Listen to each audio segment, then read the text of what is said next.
worst natural disaster. We want to get out of here! Lifted into the Black Hawk helicopter. You just think of these waves coming in, bam, bam, bam.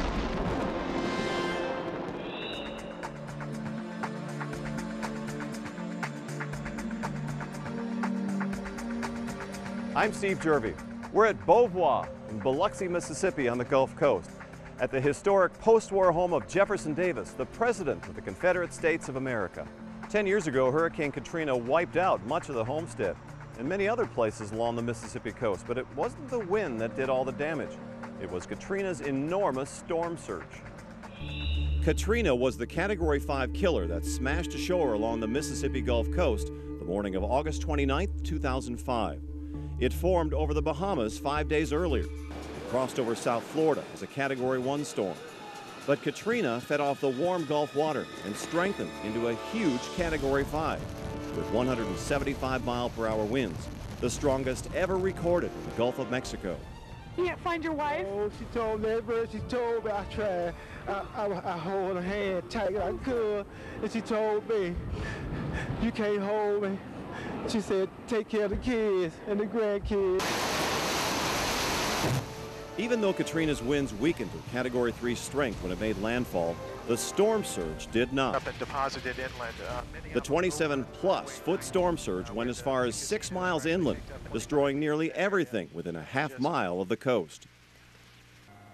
When it was all over, Katrina entered the record books as history's costliest disaster and one of the deadliest. $125 billion in damage and 1,833 lives lost, most of them because of storm surge. Over the next hour, we'll show you what forces were at work to create this and other monster hurricanes, and show you why storm surge, just like Katrina's, is a real threat to Tampa Bay. And that's why we're here. Just like the Mississippi coast, the Tampa Bay area is vulnerable to a hurricane's fast-rising tide. Katrina made a direct hit just east of New Orleans at the mouth of the Pearl River. Its storm surge nearly washing the town of Waveland off the map. Your cars floated. That's where Steve Jerve lives. He's a meteorology enthusiast and even wrote a book about hurricanes. So where we're standing, basically, we're underwater right now. Well, you're underwater, and I'm very much underwater. Front door is totally gone. 10 years ago, Steve and his family took their chances riding out Katrina and caught it all on camera. Look at this, the mailbox is underwater. Look how fast this water's rising. 8:30 in the morning, and Hurricane Katrina's powerful storm surge is bearing down on Debbie and Steve Jerve's house, a half mile from the beach. Here it comes, son of a pick everything up that you can. In the sudden chaos, the Jerves and their 15-year-old son Hunter managed to tape the horrific experience as it unfolds. Quickly rising seawater overtaking their house and home. The water's in the house. Came into the kitchen. Here, film. I'm gonna try to light some candles so I can see. They took a calculated risk, and now 10 years later, Steve Jerve takes time with me to reflect and walk through the video captured that day in 2005. You're about a quarter mile from the beach. You know that you're at 20 feet elevation. You've heard the reports that the storm surge is going to be so high. What are your thoughts? Well, our thoughts initially were that the storm surge was going to be 18 to 22 feet here, and I knew that our elevation was close to 21 feet. And I had gone through a hurricane back in 1969 called Camille, and the land where my house is now on had about 19 feet then. So I really didn't think it was going to be a lot higher than that, but I was proved wrong. Jerve's still thinking this may be all the flooding they'll get, so they begin moving papers and valuables off the rapidly flooding floor. Yeah, put it slow and run into the door. Yeah, hear that noise? It's the water just pouring in through the door.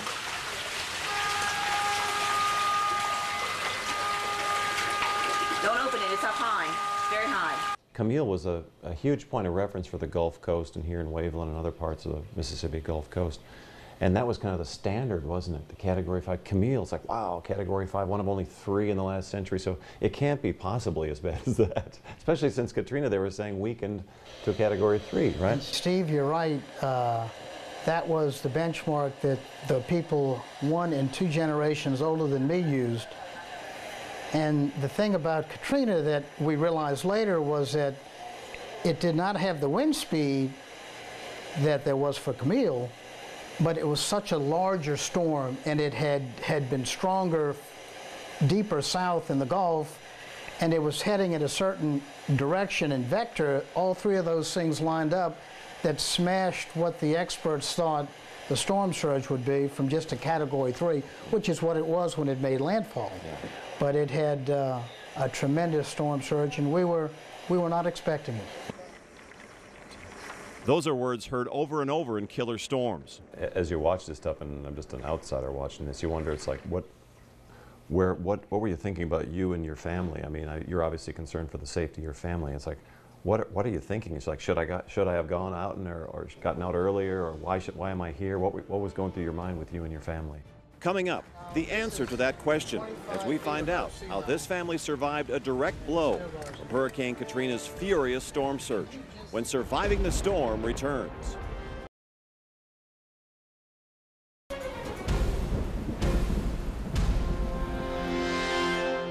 I'm a pretty tall guy, 6'6", and standing here at sea level. At the peak of the storm surge from Hurricane Katrina, it was registered 27.8 feet. That's above the height of that gate. That's the highest storm surge ever recorded, and it happened right here on the Mississippi coast.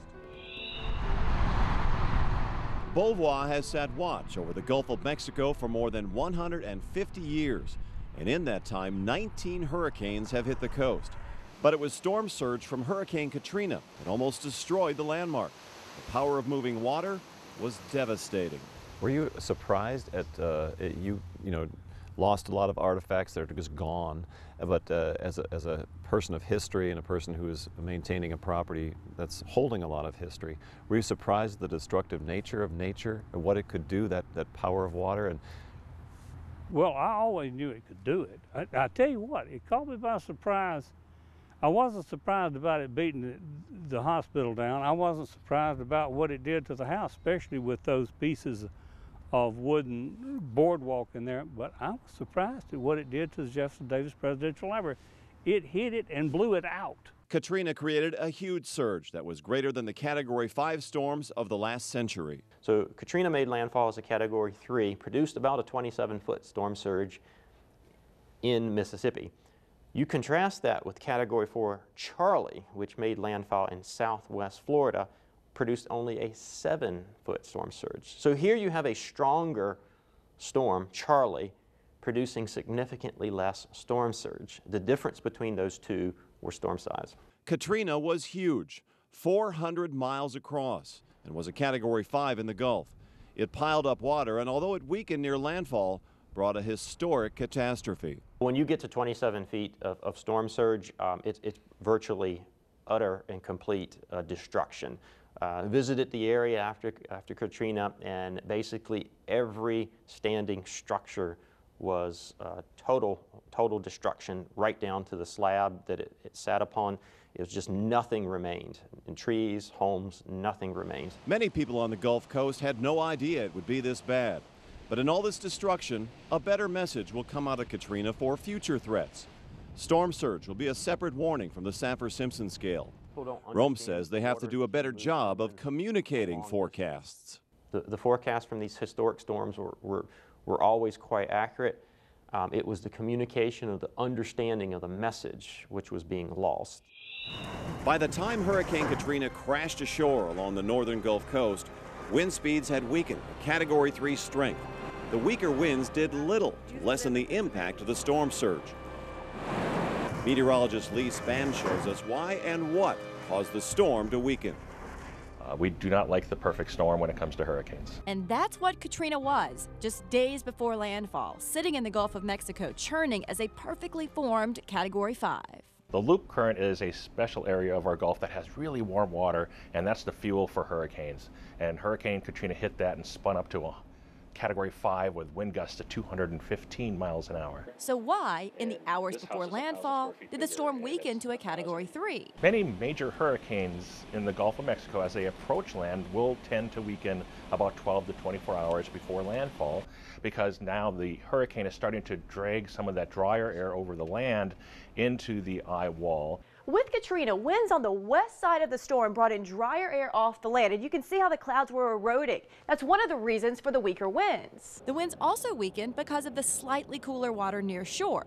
Plus, the storm went through an eye wall replacement cycle, which ultimately weakened it but made it bigger. Jamie Rome is the storm surge specialist for the National Hurricane Center and points out that storm surge can have more to do with the size of the storm as opposed to its wind speed. Katrina's 27-foot storm surge was much higher than a typical Category 3 storm.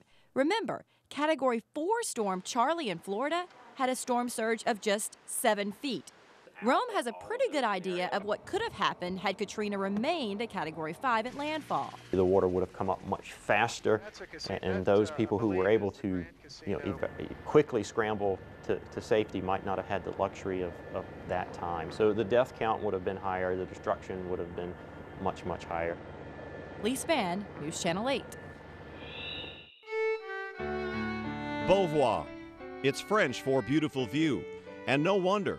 The last home of Jefferson Davis, U.S. soldier, congressman, senator, Secretary of War, and the Confederate States President, looks out from the Biloxi coast in Mississippi Sound on the Gulf of Mexico. Plantation owner James Brown built the Louisiana-raised cottage as a summer home in 1852. The place changed hands a few times before Davis, in the process of purchasing Beauvoir, inherited the estate from Sarah Dorsey when she died in 1880. Davis wrote most of his memoir, The Rise and Fall of the Confederate Government, here. After his death, Davis's widow sold the property to the Sons of the Confederate Veterans, provided it was used as a home for Confederate veterans and their widows, and as a memorial to Davis and the Confederate soldier. Today, Beauvoir is a National Historic Landmark, museum, and presidential library. 10 years ago, Beauvoir was nearly lost, forever. Hurricane Katrina's cruel and unforgiving power attacked Beauvoir with full force, wiping out nearly every structure on the property, including a brick veterans hospital, a museum, and hundreds of priceless artifacts. Yet the house somehow survived. We knew we were going to be in for it, but we didn't know how bad. Rick Fort is chairman of the combined board of Beauvoir. He and fellow Sons of the Confederacy are stewards of the estate. What are your thoughts 10 years after this horrific event? I had a battery-operated radio, and it said that Beauvoir was destroyed. And I told my wife, I'm going to Beauvoir to see. And I turned the corner right here at this red light and looked, and there was a building that I didn't recognize, and that was Beauvoir because this porch was completely gone. But it was here, so just seeing it here and not destroyed, I felt a little better. What are your thoughts of what happened here and Katrina in general 10 years later? I mean, it was heartbreaking. All of us that were concerned, when Charles called me and asked if Beauvoir was still here, and I said, yeah, he started crying, and I don't even like to talk about it. Charles is Professor Charles Sullivan of the Mississippi Gulf Coast Community College and Beauvoir archivist. We met under the very oak tree where Jefferson Davis liked to read. Well, this is a beautiful tree that survived Katrina, but it also has quite a history behind it on this property.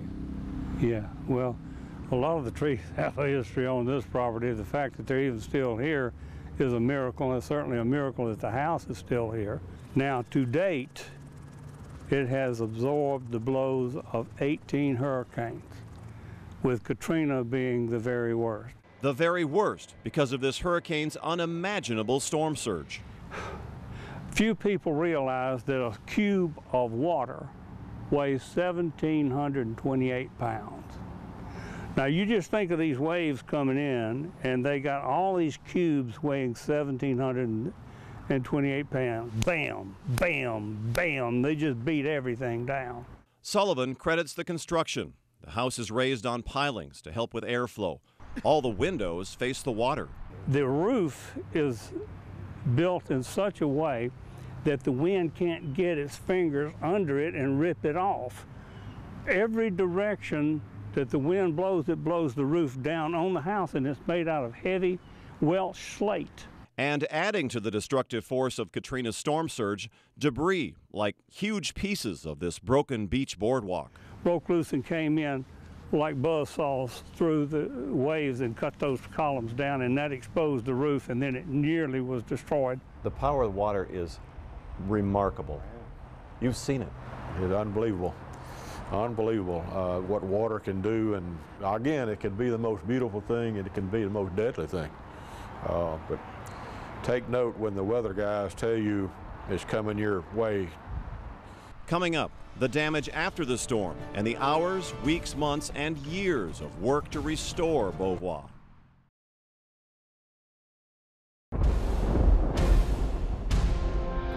Scientists use historical data and every other tool they have available to study hurricane development and forecasting. Now there's a new tool in the box at the University of Miami. John Rogers tells us about a research tank that gives scientists a 3D look inside a deadly hurricane. There's rage inside this machine. It generates winds and waves of a furious force that would strike fear to any coastal community.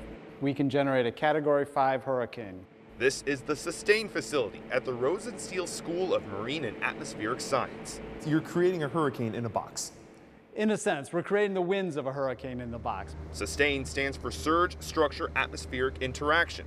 It's a 75-foot, $50 million facility that can help scientists improve hurricane forecasting. It's well known that hurricanes grow in intensity over warm waters, but scientists have no idea how fast they grow. Sometimes we're caught off guard, like in 2005, when a storm named Wilma went from a tropical cyclone to a Category 5 hurricane in just 24 hours. So as the water vapor is evaporated off the air-sea interface, moves up into the storm, and then condenses, it releases its heat high up into the storm. That's why you see this explosive growth of these huge hurricane clouds.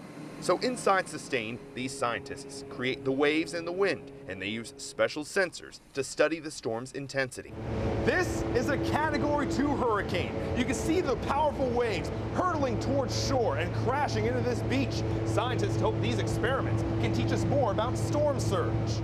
Storm surge is the rising seas caused by hurricanes, and it leaves behind the most damage. With Sustain, scientists hope to better predict how powerful a storm will be and how high the waves will crest. And for those tasked with protecting Tampa Bay, that information is vital. So the sooner we get an accurate idea of where that storm's coming from and what it's going to do to our area, that allows people to plan with their families to see what they need to do. Peter Clark is the president of Tampa Bay Watch. He says since this area sits low in elevation and is surrounded by water, a high storm surge would be devastating. So the quicker and more accurate we can focus those predictions, the better off a community is going to know what they're going to experience during these storm events. So the work at the Sustain facility could help save lives. Trying to kind of reduce the number of people that have to leave their homes and evacuate is the goal. It's science for the greater good. In Miami, John Rogers, News Channel 8. Katrina's damage 10 years ago reminds us that it's water moving at a rapid rate that does the most damage and kills more people in a hurricane. And the Mississippi coast was ground zero. New Orleans came through the storm initially, but levees that protected a city below sea level failed. Flooded neighborhoods caused a human disaster. If Katrina had hit Tampa Bay, the disaster would be more like that of Mississippi. While Tampa doesn't have that type of protection system, the similarities between the areas are it is not beyond the stretch of imagination for a 20-plus foot storm surge to impact the Tampa Bay region. The Tampa Bay area is tied for the second worst place for storm surge flooding in the country with New York area. The number one is New Orleans, but they're below sea level. But if you look at the average elevation in our area, the storm surge can go many miles inland and impact hundreds of thousands of people. Had Katrina turned east instead of staying on a northerly path, Tampa Bay would have been changed forever. The worst case for Tampa would be a slow-moving major hurricane, Category 3, 4, or 5, moving to the northeast up near Tarpon Springs. That counterclockwise flow will push all the water into Tampa Bay and maximize our storm surge flooding. And the slower the moving hurricane, the more rainfall flooding happens. And then you've got the wind, you've got the tornadoes. That is something we do not want to see. That's not something we have seen since 1921. It's been decades since the Tampa Bay region has been hammered by a hurricane. I would wager that only a handful of people in that area have any idea how bad it could be if a major hurricane strikes the area. The National Flood Insurance Program took a tremendous hit after paying billions in claims from damage in Hurricane Katrina. As Julie Phillips tells us, this had a huge financial impact on Florida property owners. Oh yeah, it's coming up now. The wrath of Katrina wreaked havoc on more than just the Gulf Coast. Hurricane Katrina was probably one of the most devastating events that happened to flood. Insurance agent Jacob Holhouse explains how the FEMA flood insurance program paid out over $16 billion in claims after Katrina catapulted it into massive debt. FEMA controlled the flood insurance market for decades with low rates. But to get out of this mess, they had to make changes, boiling down to huge premium increases. Now we're starting to see the private market come in. As FEMA increases their rates, the private market thinks that they can write it competitively. This is helping to stabilize some rates, but properties below elevation continue to see rate hikes. You know, that slab on grade that Pinellas County is famous for, those are the ones that are getting affected the most because a lot of private markets still don't want to write it. Flood insurance, as we know, is a necessity for many in the Bay Area. In fact, we're tied for the second worst place for storm surge flooding in the country, and that's only behind New Orleans. I asked warning coordination meteorologist Dan Noah at the National Weather Service what kind of flooding a Cat 5 could cause here. Well, Cat 5 is going to be catastrophic. We're going to have 25 to 30 feet of storm surge. That's 3 stories high of storm surge. We're in a risky area, but you still need to make sure you're not overpaying for your flood insurance. The biggest thing this year is returning the letter FEMA recently sent out proving your property is your primary residence. If you don't get that letter turned in, it does cause your premium to increase more. So instead of taking a standard rate increase, it adds about 10% to your rate increase, as well as your policy fee goes from $25 to $250. Also, make sure to get an elevation certificate for your property. Flood insurance advocates can help you make sense of it and ensure you're paying the right amount. Julie Phillips, News Channel 8. Coming up next, a family takes the ultimate risk to ride out Hurricane Katrina and catch the terrifying experience on camera. We'll show you what it's like inside the eye of one of the most notorious killer storms in history.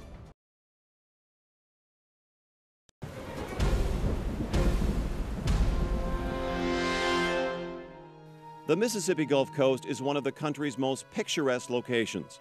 For centuries, people living here have made their living from the Gulf, and the tourists who come to stay for a while. From busy Biloxi to Gulfport and the quaint communities of Pass Christian, Bay St. Louis, and Waveland, these shores speak to the hearts and souls of anyone who travels here. But the morning of August 29, 2005, Hurricane Katrina unleashed its relentless wind and violent 27-foot storm surge. Don't go out there. Do not go outside. At ground zero in Waveland, Katrina's water was rising rapidly inside Steve Trutel's house. As the water starts coming up, and especially as it starts coming in underneath the doors, where you're actually starting to see water on your kitchen floor coming in underneath, what are your thoughts at the time? Well, the thoughts were, since the water didn't really move fast, it probably, from the time we saw it approach at dawn on the street and up the grass lawn, it was probably 30-40 minutes. And then when it finally entered the house, Steve, it probably took 30 or 40 minutes more to rise up that 6 foot. 6 feet of salt water inside the house. Outside, benches and patio furniture they thought were secure are floating by. Oh my gracious. Water is backing up in the drains, contaminating fresh water they filled the bathtubs with. It's over the mailbox. This is a tidal flow, it's still rising. Remember our plan of action. Their plan? Everybody, including the dogs, head upstairs. Oh, the computer. To the safety of the second floor. This is 25 feet above sea level, and it's still rising. you just get a radio station? All the mailboxes are gone. Against the window in Steve's office. It's coming up higher. Steve warns that there could now be a period where the water starts to rise very quickly. And it does. Yeah, baby, it's rising fast right now. It's risen like 3 feet over the top of the mailbox instantly. We're on the second story. That's how high the water's gotten. There's a boat floating down the street. It looks to me just like somehow you got your house stuck in the middle of a river. Would that be an accurate portrayal? Well, I think you're right, Steve. That's exactly how I would summarize it. There was not the big wave or the frothy items that you normally see in the open water, but the water was moving. It was moving fast, but there was just not a lot of the wave action, but a lot of strength and energy in the water. Just not the angry waves that you see on offshore. That's the neighbor's house. It's all still incoming. And in the middle of all this, a foretelling thought from Son Hunter.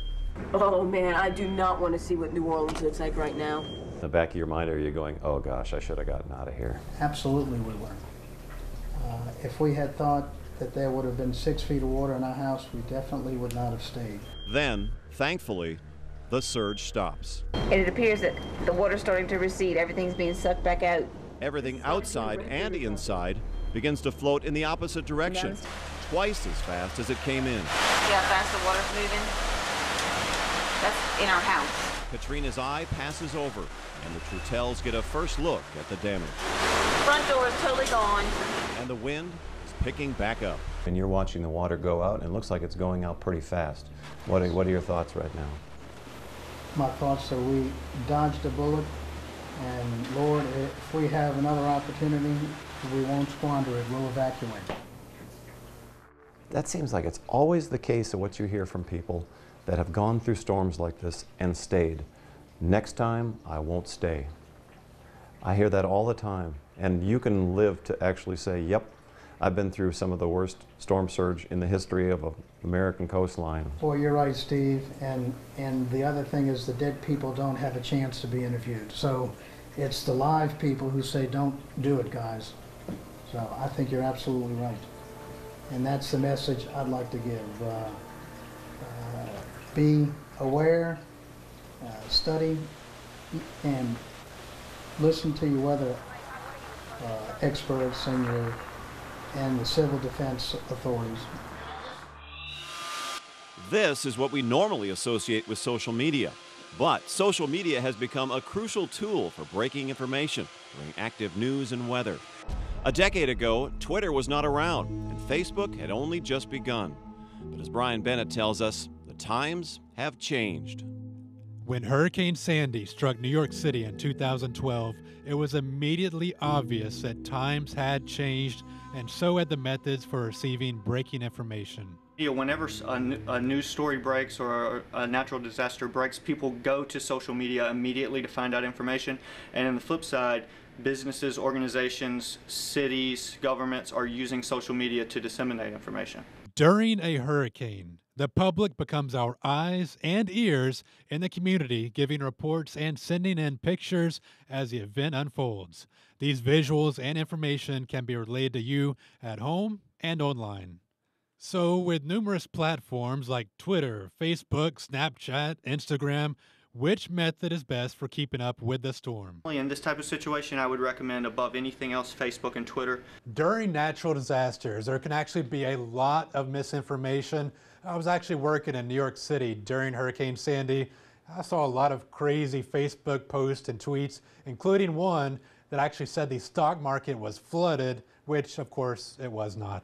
I would not rely on just hearsay that you see being spread around from your friends or family members. Definitely find the source from a trusted media account.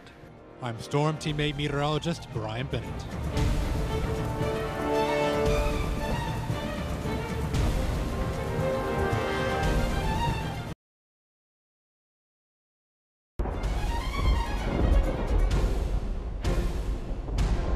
Storm direction and intensity are the pieces of information that emergency planners and homeowners are most often interested in as hurricanes approach. Scientists are getting better at predicting the path of hurricanes, but predicting the intensity is more difficult. News Channel 8's Jeff Patterson reports on a scientific effort at Florida State University that is designed to help.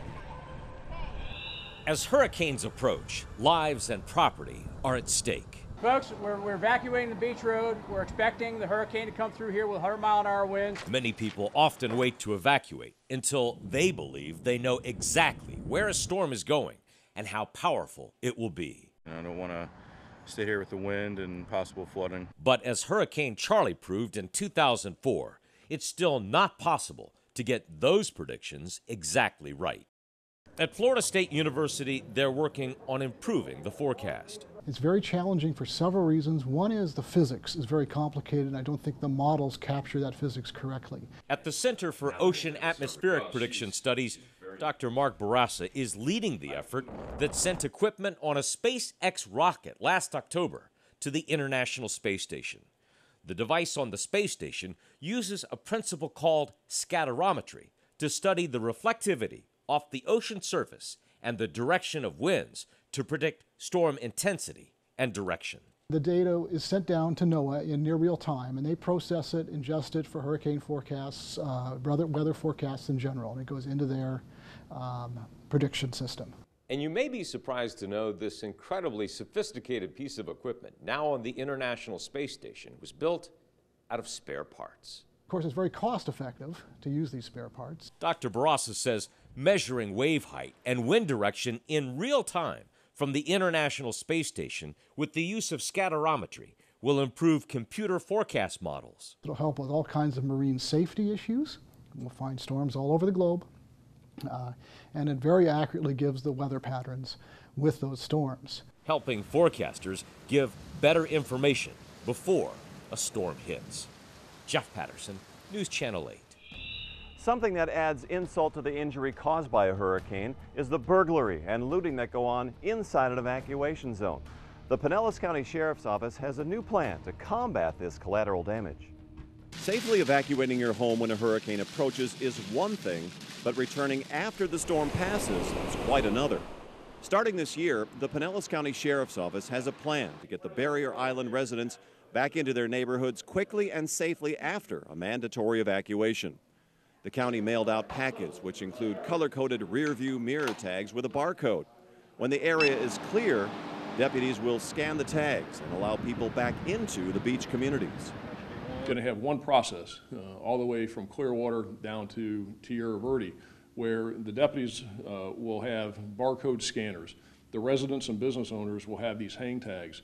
It'll make it a very orderly process. There are over 40,000 homes and businesses along the Pinellas coast. The Sheriff's Office wants to eliminate looting after a storm and make sure the people who belong on the beach can re-enter the area, check for damage, and get their lives back to normal. Coming up, picking up the pieces after Hurricane Katrina's storm surge nearly wipes out a national landmark when surviving the storm returns.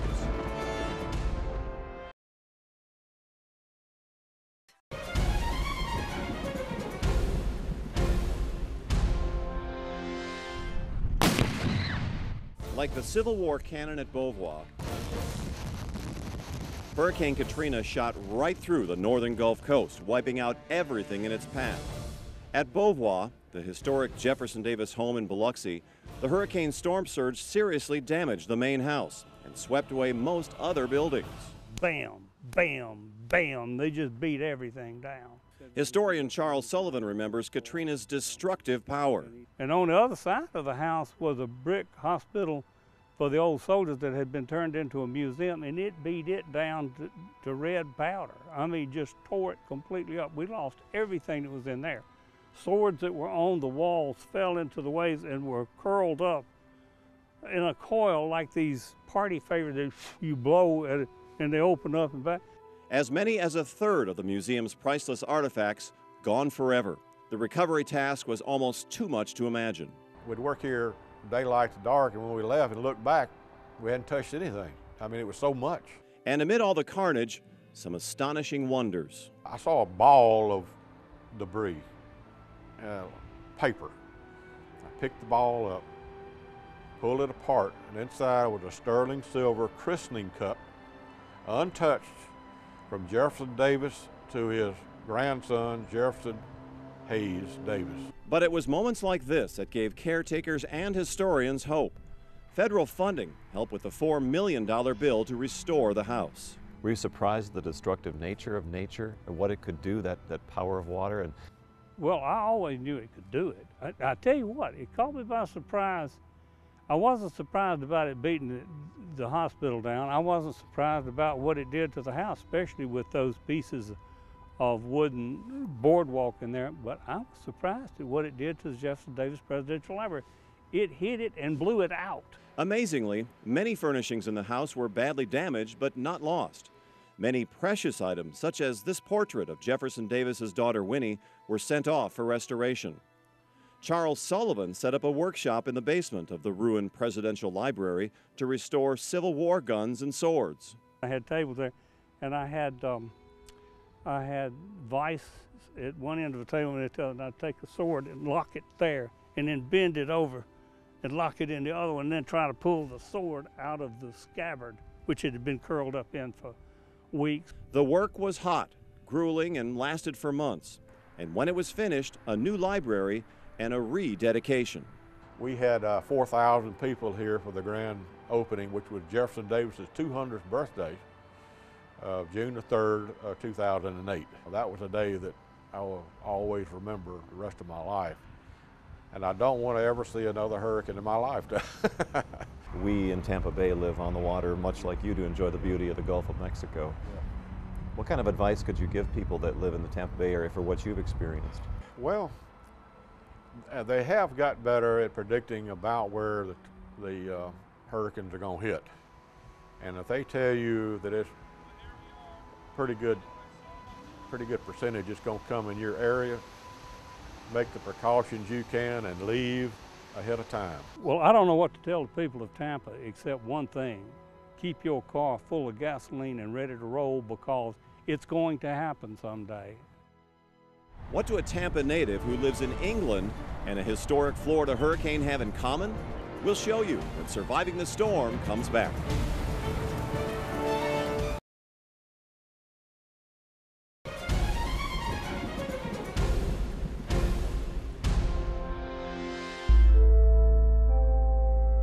They call it the storm of the century. The 1935 Labor Day storm hit the Florida Keys 80 years ago at the height of the Great Depression and earned its nefarious name for several reasons.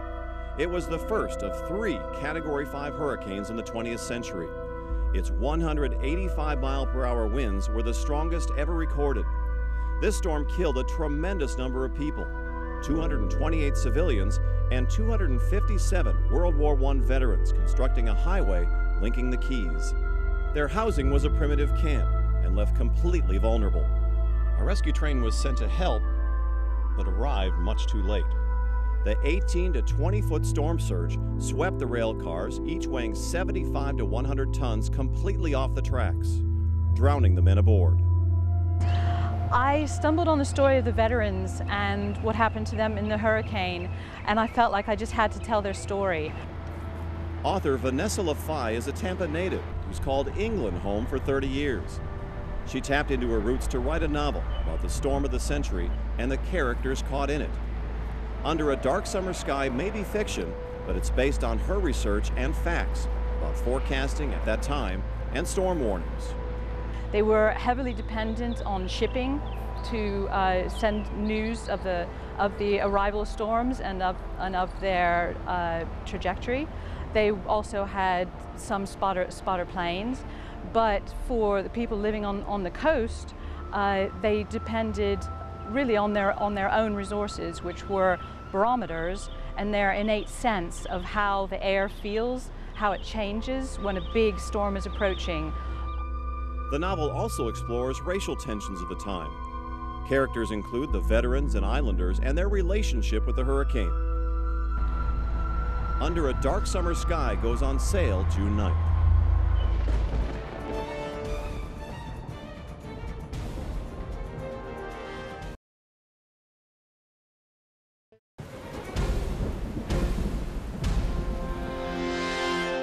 Thanks for watching. We especially want to thank our friends here at Beauvoir in Biloxi, Mississippi, and all along the Mississippi Gulf Coast. Hurricane season runs from June 1st until the end of November. Hurricane Katrina has taught us to always be prepared and have a plan for survival. Good night.